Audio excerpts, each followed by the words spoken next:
Whether you're delivering a presentation, emailing a client, or disciplining your team, direct communication is good. Damaging communication, on the other hand, can destroy a sale, destroy your credibility, or kill a relationship forever.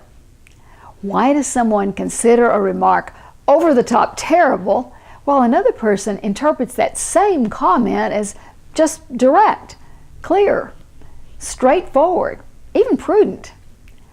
Why does one media outlet report a politician's remark as a huge blunder while another media outlet reports the same remark as appropriate and even positive? Why the difference in interpretation? Consider these 5 factors to decide if what you're about to say is just being direct versus damaging to your career and to your team.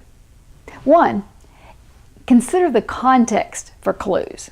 Context matters a great deal. Words alone rarely carry the full weight of your meaning. For example, consider this short sentence.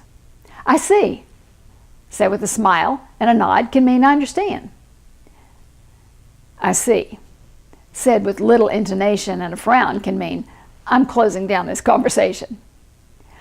I see, said with a haughty tone and a sneer, can mean I'm angry and I'll get even. The more context wrapped around a thought, the more clues to your real meaning and how you'll come across to your colleagues. The second factor, note that the tone refers to attitude. In a lighthearted conversation with a colleague about a social issue, I might be expressing a strong opinion about how the law should be changed to allow thus and so. My colleague ends with a, then you should run for office. I might respond teasingly, right, I'm working to get my name on the ballot right now. It's highly likely that the next line that follows would be playful banter, not to be taken seriously. Or the contrary, if the previous conversation had been serious and someone gets called out for making an insulting remark, then they shouldn't cry foul if I wasn't serious, if I was just joking. Before you walk away from a conversation on a sensitive topic, consider the tone of the conversation overall. Did your remark fit the overall tone? If not, don't be surprised if there is misinterpretation later. If that's a possibility, take the extra step to clarify whether you were serious or teasing or just playfully sarcastic. The third factor, observe the body language. Your body language often reveals the truth that you'd prefer maybe to hide. You can force the words, but controlling the body language proves much tougher. When there's a conflict between the words and the body language, others will believe your body language. And the fourth factor, acknowledge your bias as a listener when communicating. We all have filters through which we see the world. Some biases are innocent and harmless, and other biases are apparent and damaging to ourselves as well as others. Earlier in my writing career, I queried my literary agent, a native New Yorker, to ask what he thought about my proposing a book on a true murder crime story in Texas that had gained national prominence on television. His response, story's not big enough for people to care. You're dealing with the New York editors. In their eyes, if it didn't happen in New York, it didn't happen. Smart agent. He acknowledged his own bias and that of his buyers, and he articulated it clearly. Listeners who acknowledge biases can function objectively if they decide to do so.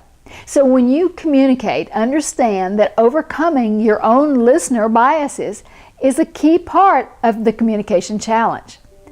Analyze it and deal with it from the beginning. And the fifth factor, demonstrate good intentions as a direct communicator.